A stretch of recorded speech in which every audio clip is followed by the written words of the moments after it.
പ്രഭാതമുരളി 9/7/21.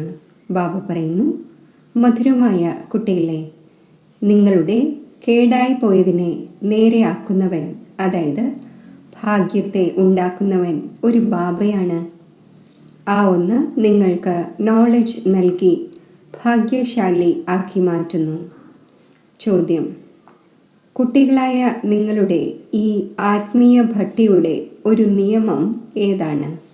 ഉത്തരം: ആത്മീയ ഭട്ടിയിൽ, അതായത് ഓർമ്മയുടെ യാത്രയിലിരിക്കുന്നവർ ഒരിക്കലും അവിടെയും ഇവിടെയുമുള്ള ചിന്തകൾ നടത്തരുത്. ഒരു ബാബയെ ഓർമ്മിക്കണം. അഥവാ ബുദ്ധി അവിടെയും ഇവിടെയും അലയുന്നു എങ്കിൽ ഉറക്കം തൂങ്ങിക്കൊണ്ടിരിക്കും, കോട്ടുവായിടും. ഇതിലൂടെ വായുമണ്ഡലം മോശമാകുന്നു, തൻ്റെ തന്നെ നഷ്ടമുണ്ടാകുന്നു. ഗീതം: ഹൃദയത്തിൻ്റെ ആശ്രയം മുറിഞ്ഞു പോകാതിരിക്കട്ടെ. ഓം ശാന്തി. മധുരമായ ആത്മീയ കുട്ടികൾ ഗീതത്തിൻ്റെ 2 വാക്ക് കേട്ടു. കുട്ടികൾക്ക് ജാഗ്രത ലഭിക്കുന്നു. ഈ സമയത്ത് ബ്രാഹ്മണരായ നിങ്ങളല്ലാതെ ആരെല്ലാമുണ്ടോ എല്ലാവരുടെയും ഭാഗ്യം കേടായിപ്പോയിരിക്കുന്നു. നിങ്ങളുടേത് ഇപ്പോൾ കേടായതിൽ നിന്നും നേരെയായിക്കൊണ്ടിരിക്കുന്നു. ബാബയെ പറയുന്നത് തന്നെ ഭാഗ്യമുണ്ടാക്കുന്നവൻ എന്നാണ്. നിങ്ങൾക്കറിയാം, ശിവബാബ എത്ര മധുരമാണ്. ബാബ എന്ന വാക്ക് എത്ര മധുരമാണ്. ബാബയിൽ നിന്നും സർവ ആത്മാക്കൾക്കും സമ്പത്ത് ലഭിക്കുന്നു. ലൗകിക അച്ഛനിൽ നിന്നും ആൺകുട്ടികൾക്ക് സമ്പത്ത് ലഭിക്കുന്നു, പെൺകുട്ടികൾക്ക് ലഭിക്കുന്നില്ല. ഇവിടെ ആൺകുട്ടിയും പെൺകുട്ടിയും എല്ലാവരും സമ്പത്തിൻ്റെ അവകാശിയാണ്. ബാബ ആത്മാക്കളെ, അതായത് തൻ്റെ കുട്ടികളെ പഠിപ്പിക്കുന്നു. ആത്മാവ് മനസ്സിലാക്കുന്നു, നമ്മൾ എല്ലാവരും ബ്രദേഴ്സാണ്. തീർച്ചയായും ബ്രദർഹുഡ് എന്ന് പറയുമല്ലോ. ഒരു ഭഗവാന്റെ കുട്ടികളാണ്. പിന്നെ ഇത്രയും അടിവഴക്കുകൾ എന്തുകൊണ്ട്? എല്ലാവരും പരസ്പരം അടികൂടിക്കൊണ്ടിരിക്കുന്നു. അനേകം ധർമ്മങ്ങളും അനേകം മതങ്ങളുമുണ്ട്. മുഖ്യ കാര്യം ഇതാണ്: രാവണ രാജ്യത്തിൽ അടികൂടൽ തന്നെ നടക്കുന്നു. കാരണം വികാരങ്ങൾ പ്രവേശിച്ചിരിക്കുന്നു. കാമവികാരത്തിൻ്റെ കാര്യത്തിലും എത്ര അടിവഴക്ക് നടക്കുന്നു. ഇങ്ങനെ ധാരാളം രാജാക്കന്മാർ യുദ്ധം ചെയ്തിട്ടുണ്ട്. കാമത്തിനു വേണ്ടി വളരെയധികം യുദ്ധം ചെയ്യുന്നു. എത്ര സന്തോഷിക്കുന്നു. ആരോടെങ്കിലും ഇഷ്ടം തോന്നുന്നു എങ്കിൽ കൊല്ലുകയും ചെയ്യുന്നു. കാമം മഹാശത്രുവാണ്. ക്രോധമുള്ളവരെ ക്രോധി എന്ന് പറയും, ലോഭമുള്ളവരെ ലോഭി എന്ന് പറയും. എന്നാൽ ആരാണോ കാമിയായവർ അവർക്ക് വളരെയധികം പേര് വയ്ക്കപ്പെട്ടിരിക്കുന്നു. അതിനാൽ പറയുന്നു, അമൃത് ഉപേക്ഷിച്ച് വിഷം എന്തിനു കുടിക്കണം? ശാസ്ത്രങ്ങളിൽ അമൃത് എന്ന പേര് നൽകിയിരിക്കുന്നു. സാഗരം മഥനം ചെയ്തപ്പോൾ അമൃത് പുറത്തു വന്നതായി കാണിക്കുന്നു. കലശം ലക്ഷ്മിക്ക് നൽകിയിരിക്കുന്നു. എത്ര കഥകളുണ്ട്. ഇതിലും വലിയ കാര്യമാണ് സർവവ്യാപിയുടേത്. ഗീതയുടെ ഭഗവാൻ ആരാണ്? പതീത പാവനൻ ആരാണ്? എക്സിബിഷനിൽ മുഖ്യമായി ഇവരുടെ ചിത്രങ്ങൾ ഉപയോഗിച്ച് മനസ്സിലാക്കിച്ചു കൊടുക്കുന്നു. പതീത പാവനൻ ജ്ഞാനത്തിൻ്റെ സാഗരവും ആ ഒന്നിൽ നിന്നും പുറപ്പെട്ട ജ്ഞാനഗംഗകളുമാണോ, അതോ ജലത്തിൻ്റെ നദിയും സാഗരവുമാണോ? എത്ര നല്ല കാര്യങ്ങൾ മനസ്സിലാക്കിക്കുന്നു. ഇപ്പോൾ ബാബ മനസ്സിലാക്കിക്കുന്നു, മധുരമായ കുട്ടികളെ, നിങ്ങളെ ആരാണ് പാവനമാക്കിയത്? കേടായതിനെ നേരെയാക്കുന്നവൻ ആരാണ്? ആ പതീത പാവനൻ എപ്പോൾ വരുന്നു? ഈ കളി എങ്ങനെയാണ് തയ്യാറാക്കപ്പെട്ടത്? ആരും തന്നെ അറിയുന്നില്ല. ബാബയും പറയുന്നത് തന്നെ നോളജ്ഫുൾ, ബ്ലിസ്ഫുൾ, പീസ്ഫുൾ എന്നാണ്. കേടായതിനെ നേരെയാക്കുന്നവൻ ഒന്നാണ് എന്ന പാടുപെടുകയും ചെയ്യുന്നു. തീർച്ചയായും രാവണനാണ് നമ്മളെ കേടാക്കിയത് എന്നും മനസ്സിലാക്കുന്നു. ഇത് തോൽവിയുടെയും ജയത്തിൻ്റെയും കളിയാണ്. രാവണനെയും നിങ്ങൾ അറിയുന്നു. രാവണനെ ഭാരതവാസികൾ വർഷാവർഷം കത്തിക്കുന്നു. ഇത് ഭാരതത്തിൻ്റെ ശത്രുവാണ്. ഭാരതത്തിൽ തന്നെയാണ് ഓരോ വർഷവും കത്തിക്കുന്നത്. എപ്പോൾ മുതലാണ് കത്തിച്ചു വന്നത് എന്ന് അവരോട് ചോദിക്കൂ. അപ്പോൾ പറയും, ഇത് അനാദിയായി തുടർന്നു വരുന്നതാണ്, സൃഷ്ടി ആരംഭിക്കുന്നത് മുതൽ. ശാസ്ത്രങ്ങളിൽ എന്ത് പഠിച്ചോ അത് സത്യം സത്യം എന്ന് പറഞ്ഞുകൊണ്ടിരിക്കുന്നു. മുഖ്യമായ കാര്യം ഈശ്വരനെ സർവവ്യാപിയായി പറയുന്നതിൻ്റെതാണ്. ബാബ ഇത് പറയുന്നില്ല. ഇതാരുടെ തെറ്റാണ്? ഇത് ഡ്രാമയിൽ അടങ്ങിയിട്ടുള്ളതാണ്. തോൽവിയുടെയും ജയത്തിൻ്റെയും കളിയാണ്. മായയോട് തോറ്റാൽ തോൽവി, മായയോട് ജയിച്ചാൽ ജയം. മായയോട് എങ്ങനെയാണ് തോറ്റുപോകുന്നത്? അതും മനസ്സിലാക്കിച്ചു തരുന്നു. പൂർണ്ണമായും പകുതി കൽപ്പം രാവണ രാജ്യം നടക്കുന്നു. ഒരു സെക്കൻഡിൻ്റെ പോലും വ്യത്യാസമുണ്ടാവുക സാധ്യമല്ല. രാമരാജ്യത്തിൻ്റെ സ്ഥാപനയും രാവണ രാജ്യത്തിൻ്റെ വിനാശവും അതിൻ്റേതായ സമയത്ത് ആക്യുറേറ്റായി നടക്കുന്നു. സത്യയുഗത്തിൽ ലങ്ക ഉണ്ടായിരിക്കുന്നില്ല. അത് ബുദ്ധധർമ്മത്തിൻ്റെ ഖണ്ഡമാണ്. വിദ്യാസമ്പന്നരായവരുടെ ബുദ്ധി ലണ്ടൻ ഈ ഭാഗത്താണ്, അമേരിക്ക ഈ ഭാഗത്താണ് എന്നതുണ്ടായിരിക്കും. പഠനത്തിലൂടെ ബുദ്ധിയുടെ പൂട്ട് തുറക്കുന്നു, പ്രകാശം വരുന്നു. ഇതിനെ ജ്ഞാനത്തിൻ്റെ മൂന്നാമത്തെ നേത്രം എന്ന് പറയുന്നു. വൃദ്ധകൾക്ക് വളരെയധികം കാര്യങ്ങൾ മനസ്സിലാക്കുവാൻ സാധിക്കില്ല. ഇവർക്ക് ഒരു മുഖ്യമായ കാര്യം ധാരണ ചെയ്യണം. അതുതന്നെയാണ് അന്തിമത്തിൽ ഉപയോഗത്തിൽ വരുന്നത്. മനുഷ്യർ ശാസ്ത്രങ്ങൾ ധാരാളം പഠിക്കുന്നു. എന്നിരുന്നാലും അവസാനം ഒരു വാക്കാണ് പറയുന്നത്, രാമ രാമ എന്ന് പറയൂ. ശാസ്ത്രം കേൾപ്പിക്കൂ, വേദം കേൾപ്പിക്കൂ എന്നൊന്നും പറയുന്നില്ല. അവസാനം രാമനെ ഓർമ്മിക്കൂ എന്ന് പറയും. ആര് കൂടുതൽ സമയം എന്ത് ചിന്തയിലിരിക്കുന്നോ അന്തിമത്തിൽ അത് തന്നെയായിരിക്കും ഓർമ്മ വരുന്നത്. ഇപ്പോൾ വിനാശം എല്ലാവരുടേതും ഉണ്ടാകേണ്ടതുണ്ട്. നിങ്ങൾക്കറിയാം എല്ലാവരും ആരെയാണ് ഓർമ്മിക്കുന്നത്. ചിലർ കൃഷ്ണനെ, ചിലർ തൻ്റെ ഗുരുവിനെ ഓർമ്മിക്കും, ചിലർ തൻ്റെ ദേഹത്തിൻ്റെ ബന്ധുക്കളെ ഓർമ്മിക്കും. ദേഹത്തെ ഓർമ്മിച്ചു എങ്കിൽ കളി കഴിഞ്ഞു. ഇവിടെ നിങ്ങൾക്ക് ഒരേ ഒരു കാര്യം മനസ്സിലാക്കിച്ചു തരുന്നു. സ്വയം ആത്മാവാണ് എന്ന് മനസ്സിലാക്കി ബാബയെ ഓർമ്മിച്ചുകൊണ്ടിരിക്കൂ. ചാർട്ട് വയ്ക്കൂ. നമ്മൾ എത്രത്തോളം ഓർമ്മിക്കുന്നുണ്ട്. എത്ര ഓർമ്മിക്കുമോ അത്രയും പാവനമായിക്കൊണ്ടിരിക്കും.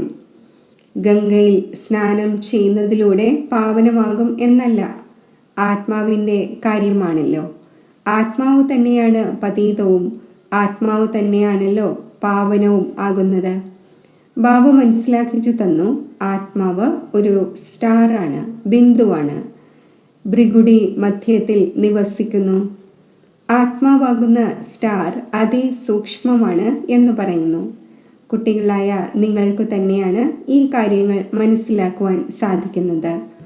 ബാബ പറയുന്നു, ഞാൻ കൽപ്പത്തിൻ്റെ സംഗമയുഗത്തിൽ വരുന്നു. അവർ പിന്നെ കൽപ്പം എന്ന വാക്കുപേക്ഷിച്ച് യുഗേ യുഗേ എന്ന വാക്ക് എഴുതിയിരിക്കുന്നു. അപ്പോൾ മനുഷ്യർ തലകീഴായി മനസ്സിലാക്കി, ഞാൻ പറഞ്ഞിട്ടുണ്ട് കൽപ്പകൽപ്പങ്ങളിൽ സംഗമയുഗത്തിൽ വരുന്നു. ഘോര അന്ധകാരത്തിൻ്റെയും ഘോര പ്രകാശത്തിൻ്റെയും സംഗമത്തിൽ. ബാക്കി യുഗങ്ങൾ തോറും വരേണ്ട ആവശ്യമേ ഇല്ല. പടികൾ ഇറങ്ങി തന്നെയാണ് വരുന്നത്. എപ്പോഴാണോ പൂർണ്ണമായും 84 ജന്മങ്ങളുടെ പടി ഇറങ്ങുന്നത്, അപ്പോൾ ബാബ വരുന്നു. ഈ ജ്ഞാനം മുഴുവൻ ലോകത്തിനും വേണ്ടിയുള്ളതാണ്. സന്യാസിമാർ പറയുന്നു, ഇവരുടെ ഈ ചിത്രമെല്ലാം സാങ്കല്പികമാണ്. എന്നാൽ സാങ്കല്പികമായ ഒരു കാര്യവും ഇതിലില്ല. ഇത് സർവർക്കും മനസ്സിലാക്കിച്ചു തരുന്നു. ഇല്ലെങ്കിൽ മനുഷ്യർക്ക് എങ്ങനെ അറിയാൻ കഴിയും? അതിനാൽ ഈ ചിത്രങ്ങൾ ഉണ്ടാക്കപ്പെട്ടിരിക്കുന്നു. ഈ എക്സിബിഷൻ ദേശദേശാന്തരങ്ങളിൽ അനേകം നടന്നുകൊണ്ടിരിക്കും. ബാബ പറയുന്നു, വളരെയധികം ഭാരതവാസികളായ കുട്ടികളുണ്ട്. എല്ലാവരും കുട്ടികൾ തന്നെയാണല്ലോ. ഇത് അനേകം ധർമ്മങ്ങളുടെ വൃക്ഷമാണ്. ബാബ ഇരുന്ന് മനസ്സിലാക്കിച്ചു തരുന്നു. ഇവരെല്ലാം കാമചിതയിൽ ഇരുന്ന് എരിഞ്ഞ് മരിച്ചു. സത്യയുഗത്തിൽ ആരാണോ ആദ്യം വരുന്നത് അവർ തന്നെ പിന്നെ ആദ്യം ദ്വാപരം മുതൽ കാമ അഗ്നിയിൽ എരിയുന്നു. അതിനാൽ കറുത്തുപോയി. ഇപ്പോൾ എല്ലാവരുടെയും സദ്ഗതി ഉണ്ടാകേണ്ടതുണ്ട്. നിങ്ങൾ നിമിത്തമാകുന്നു. നിങ്ങളുടെ പിന്നാലെ സർവരുടെയും സദ്ഗതി ഉണ്ടാകേണ്ടതുണ്ട്. ബാബ എത്ര സഹജമായ രീതിയിൽ മനസ്സിലാക്കിക്കുന്നു. പറയുന്നു, കേവലം ബാബയെ ഓർമ്മിക്കൂ. ആത്മാവ് തന്നെയാണ് ദുർഗതി പ്രാപിച്ചത്. ആത്മാവ് പതീതമാകുന്നതിലൂടെ ശരീരവും ഇങ്ങനെയുള്ളത് ലഭിക്കുന്നു. ആത്മാവിനെ പാവനമാക്കാനുള്ള യുക്തി ബാബ തീർത്തും സഹജമായി പറഞ്ഞു തരുന്നു. ത്രിമൂർത്തിയുടെ ചിത്രത്തിൽ ബ്രഹ്മാവിൻ്റെ ചിത്രം കണ്ട് മനുഷ്യർ നിലവിളിക്കുന്നു. ഇദ്ദേഹത്തെ ബ്രഹ്മാവ് എന്നെന്തുകൊണ്ട് പറയുന്നു? ബ്രഹ്മാവാണെങ്കിൽ സൂക്ഷ്മവതനവാസിയായ ദേവതയാണ്. എവിടെ നിന്ന് വന്നു? ഈ ദാതയാണെങ്കിൽ പ്രശസ്തനായിരുന്നു. പത്രങ്ങളിൽ എല്ലായിടത്തും വന്നു. ഒരു രത്നവ്യാപാരി പറയുന്നു, ഞാൻ ശ്രീകൃഷ്ണനാണ്, എനിക്ക് 16,108 റാണിമാർ വേണം എന്ന്. അപഹരണമാണ് എന്ന വലിയ കോലാഹലമുണ്ടായിരുന്നു. ഇപ്പോൾ ഓരോരുത്തർക്കും വേണ്ടി ആര് തലയിട്ടടിക്കും, അതായത് ബുദ്ധിമുട്ടും? ഇത്ര അനേകം മനുഷ്യരുണ്ട്. ആബോയിലും ആരെങ്കിലും വരുന്നുവെങ്കിൽ ഉടൻ പറയും, ബ്രഹ്മകുമാരിമാരുടെ അടുക്കലാണോ പോകുന്നത്? അവരാണെങ്കിൽ മാന്ത്രിക വിദ്യ ചെയ്യുന്നു. സ്ത്രീ പുരുഷന്മാരെ സഹോദരി സഹോദരൻ ആക്കി മാറ്റുന്നു. നീട്ടി വിസ്തരിച്ച കാര്യങ്ങൾ പറഞ്ഞുകൊടുത്ത് തലച്ചൂടാക്കുന്നു. ബാബ പറയുന്നു, നിങ്ങൾ എന്നെ ജ്ഞാനസാഗരമെന്നും വേൾഡ് ഓൾമൈറ്റി അതോറിറ്റി എന്നും പറയുന്നു. വേൾഡ് ഓൾമൈറ്റി എന്നാൽ സർവശക്തിമാൻ, സർവവേദങ്ങളും ശാസ്ത്രങ്ങളും അറിയുന്നവൻ. വലിയ വിദ്വാനെയും അതോറിറ്റി എന്ന് പറയുന്നു. കാരണം അവർ സർവവേദങ്ങളും ശാസ്ത്രങ്ങളും ഒക്കെ പഠിക്കുന്നു. പിന്നെ ബനാറസിൽ പോയി ടൈറ്റിൽ നേടി വരുന്നു. മഹാമഹോപാധ്യായ, ശ്രീ 108 സരസ്വതി, ഈ എല്ലാ ടൈറ്റിൽസും അവിടെ നിന്നാണ് ലഭിക്കുന്നത്. ആര് വളരെയധികം സമർത്ഥമായിരിക്കുന്നോ അവർക്ക് വലിയ ടൈറ്റിൽ ലഭിക്കുന്നു. ശാസ്ത്രങ്ങളിൽ ജനകനെക്കുറിച്ച് എഴുതപ്പെട്ടിട്ടുണ്ട്. അദ്ദേഹം പറഞ്ഞു, സത്യമായ ബ്രഹ്മജ്ഞാനം ആരെങ്കിലും എന്നെ കേൾപ്പിക്കട്ടെ. ഇപ്പോൾ ബ്രഹ്മജ്ഞാനമില്ല. കാര്യങ്ങൾ മുഴുവൻ ഇവിടുത്തേതാണ്. വലിയ കഥ ഉണ്ടാക്കിയിരിക്കുന്നു. ശങ്കർ പാർവതിയുടെയും കഥ എഴുതപ്പെട്ടിരിക്കുന്നു. എത്ര കഥകൾ ഇരുന്ന് ഉണ്ടാക്കിയിരിക്കുന്നു. ശങ്കർ പാർവതിയെ കഥ കേൾപ്പിച്ചു. വാസ്തവത്തിൽ ശിവനായിരുന്നു. അവർ പിന്നെ ശങ്കർ പാർവതി എന്ന നാമം നൽകിയിരിക്കുന്നു. ഭാഗവതത്തിലും മറ്റുമെല്ലാം ഈ സമയത്തെ കാര്യങ്ങളാണുള്ളത്. പിന്നെ കഥയിൽ പറയുന്നു, ആ ഒന്നിന് ചിന്ത വന്നു. രാജാവിന് ഈ ജ്ഞാനം പോയി നൽകട്ടെ. ബാബയും മനസ്സിലാക്കിച്ചു തരുന്നു, രാജാക്കന്മാർക്ക് പോയി ജ്ഞാനം നൽകൂ. നിങ്ങൾ തന്നെയാണ് സൂര്യവംശി ആയിരുന്നത്.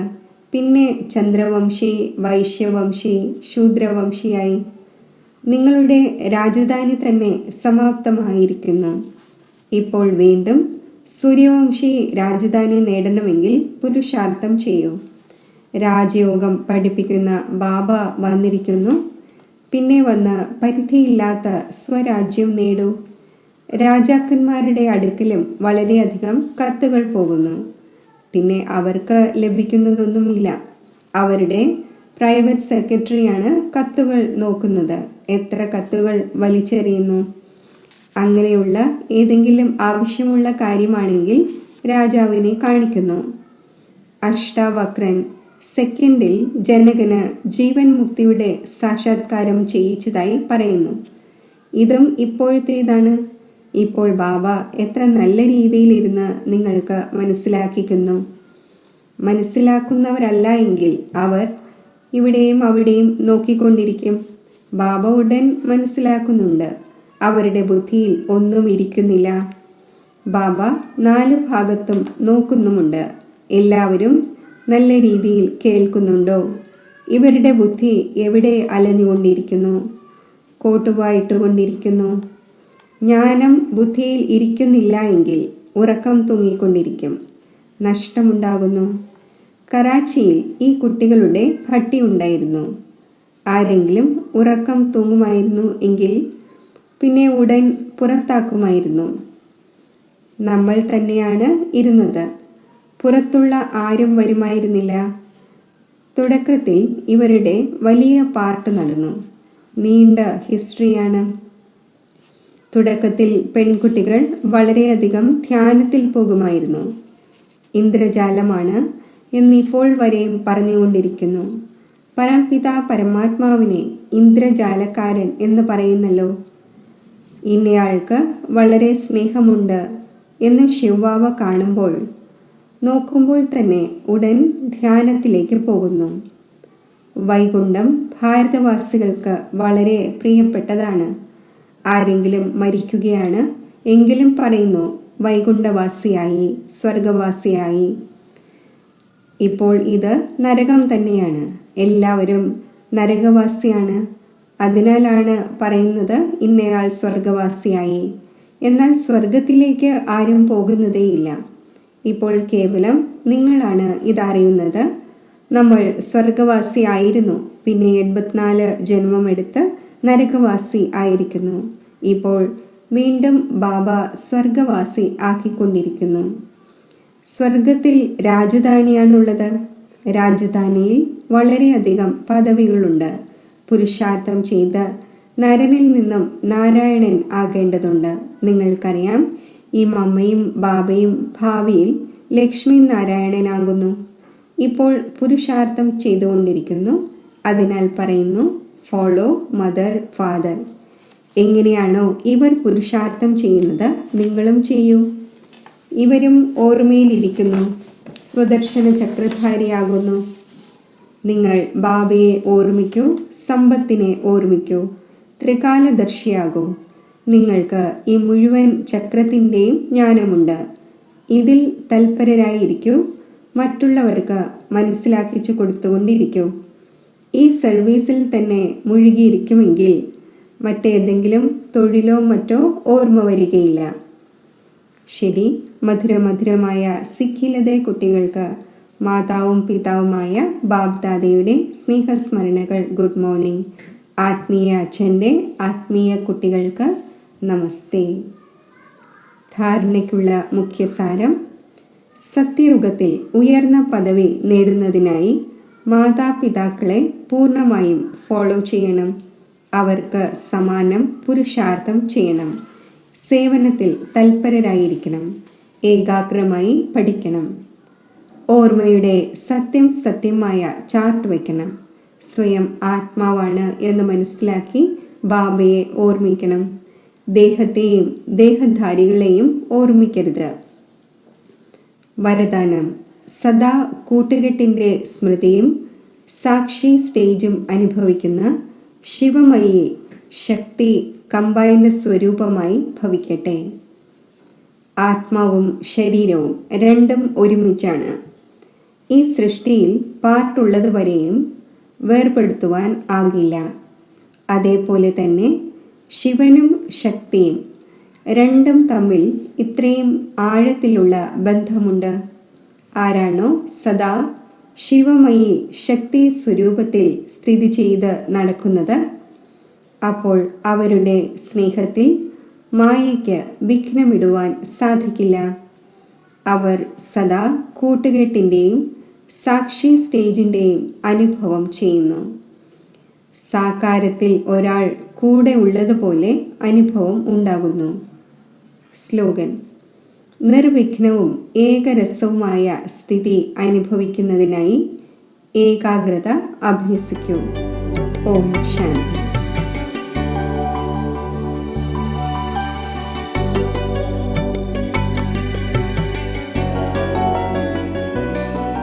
മനസ്സിൽ ഇങ്ങനെ സങ്കൽപ്പിക്കൂ: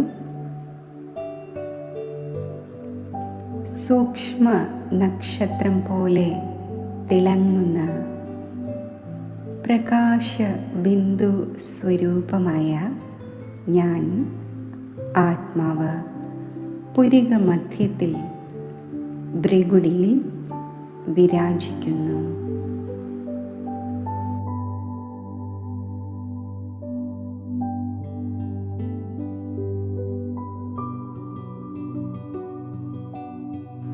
എന്നിൽ നിന്നും നാനാഭാഗത്തേക്കും വർണ്ണാഭമായ പ്രകാശം വ്യാപിച്ചുകൊണ്ടേയിരിക്കുന്നു.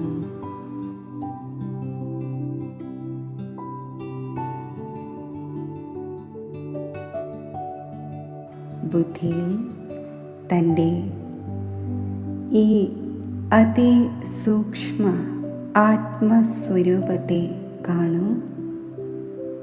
അല്പസമയം ആ സ്വരൂപത്തിൽ തന്നെ മനസ്സിനെയും ബുദ്ധിയെയും ഏകാഗ്രമാക്കൂ.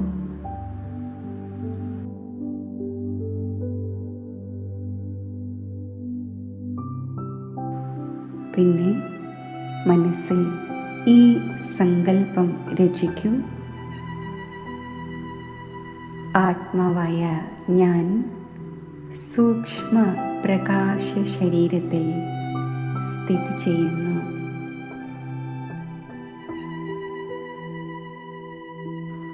ഈ സ്വരൂപത്തെ കാണുകയും മനസ്സിനെയും ബുദ്ധിയെയും ഈ സ്വരൂപത്തിൽ സ്ഥിരമാക്കുകയും ചെയ്യൂ.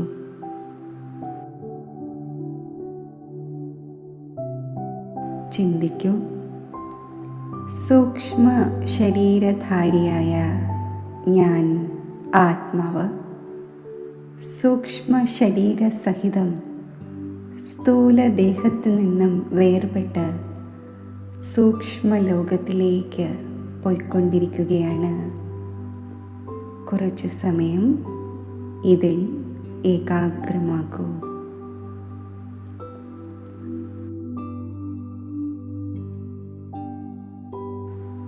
വീണ്ടും സങ്കല്പം രചിക്കൂ. ഞാൻ സമ്പൂർണ്ണ ഫരിഷ്തയാണ്. ഫരിഷ്തയായ ഞാൻ സൂക്ഷ്മലോകത്തിൽ ബാപ് ദാദയുടെ സമക്ഷം ഉപസ്ഥിതനാണ്.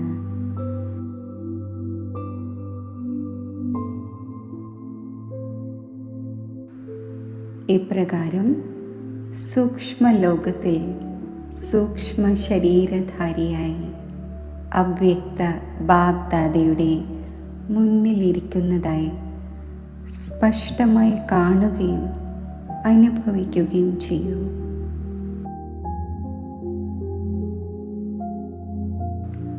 ബാപ് ദാദയുടെ ഭൃഗുടിയിൽ നിന്നും അതീവ സുന്ദരവും തേജസ്വിയുമായ പ്രകാശകിരണങ്ങൾ എന്നിൽ പതിഞ്ഞുകൊണ്ടിരിക്കുന്നു.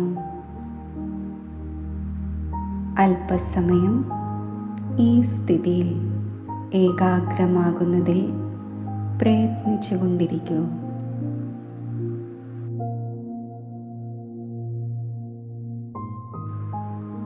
വീണ്ടും സങ്കൽപ്പിക്കൂ, ആത്മാവായ ഞാൻ എൻ്റെ സൂക്ഷ്മ ശരീരത്തെ സൂക്ഷ്മലോകത്ത് സ്ഥിതി ചെയ്യിച്ചുകൊണ്ട് പരമധാമത്തിലേക്ക് ഒരു പ്രകാശബിന്ദുവായി സഞ്ചരിക്കുന്നു. ബുദ്ധി കൊണ്ട് ആ ദൃശ്യം കാണുന്നതിന് ശ്രമിക്കൂ.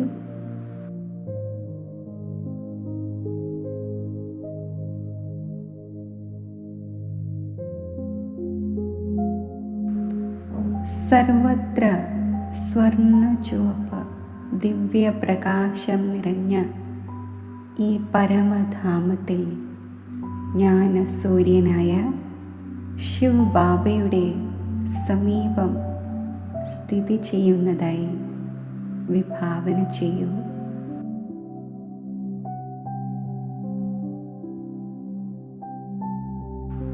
ജ്ഞാനസൂര്യനായ ശിവ് ബാബയുടെ അനന്ത ശക്തികളുടെയും ഗുണങ്ങളുടെയും തേജസ്വി കിരണങ്ങൾ എന്നിൽ പതിച്ചുകൊണ്ടിരിക്കുന്നു. ഈ സ്ഥിതിയിൽ ശിവ് ബാബയുടെ കിരണങ്ങൾ സ്വീകരിച്ചുകൊണ്ട് മനസ്സിനെയും ബുദ്ധിയെയും സ്ഥിരമാക്കൂ.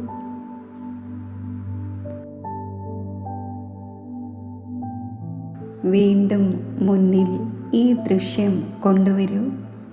ജ്ഞാനസൂര്യനായ ശിവ് ബാബയുടെ അരികിൽ നിന്നും ഞാൻ താഴേക്ക് വരികയാണ്.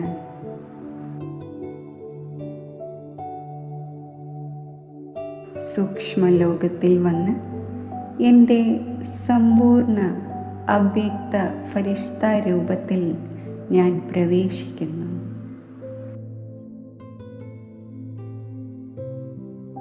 പിന്നെ സൂക്ഷ്മ ശരീരസഹിതം താഴേക്ക് സ്ഥൂല ദേഹത്തിലേക്ക് പ്രവേശിക്കുന്നു.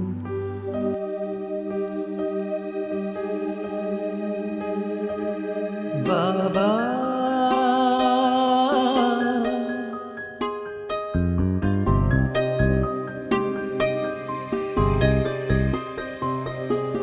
സ്നേഹത്തിൻ മഴയായി പെയ്തു നീ എന്നുള്ളിൽ, പാവന പ്രണയത്തിൻ പുഴയായി കടലായി.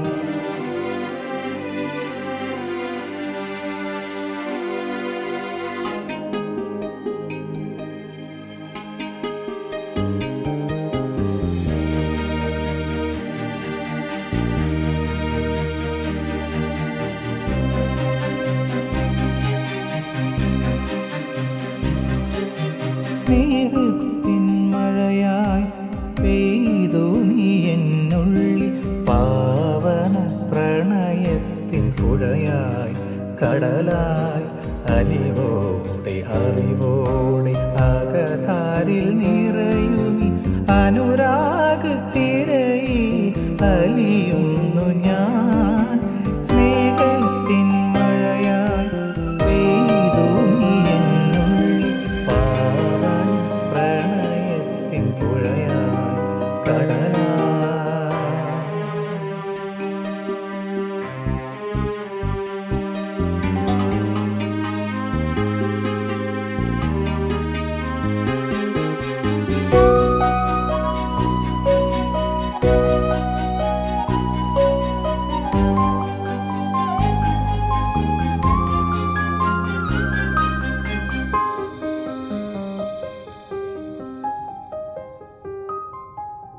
എത്ര നാൾ കാത്തു നിൻ കാലൊച്ച കേൾക്കുവാൻ, ഇത്ര നാൾ എന്തേ മറഞ്ഞു നിന്നു.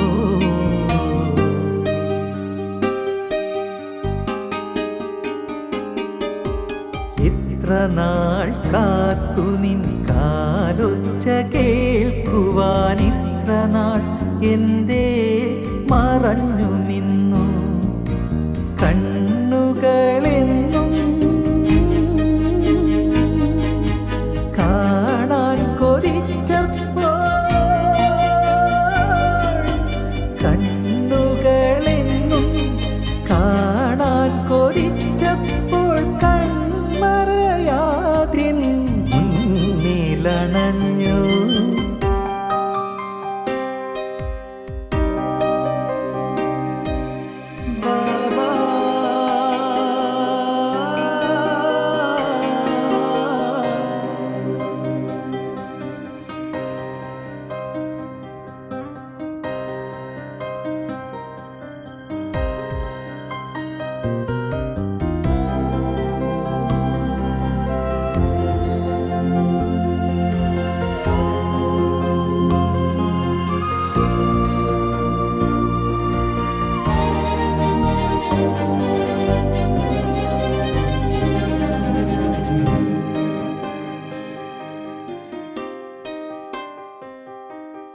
എത്ര നാൾ മീട്ടിയൻ ഹൃദയവീണയിൽ,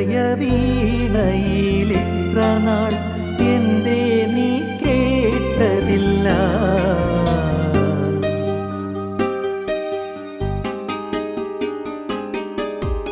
എത്ര നാൾ മീട്ടിയൻ ഹൃദയവീണയിൽ, ഇത്ര നാൾ എന്തേ നീ കേട്ടതില്ല.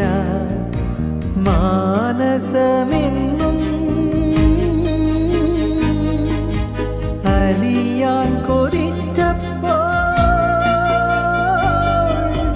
മാനസമെന്നും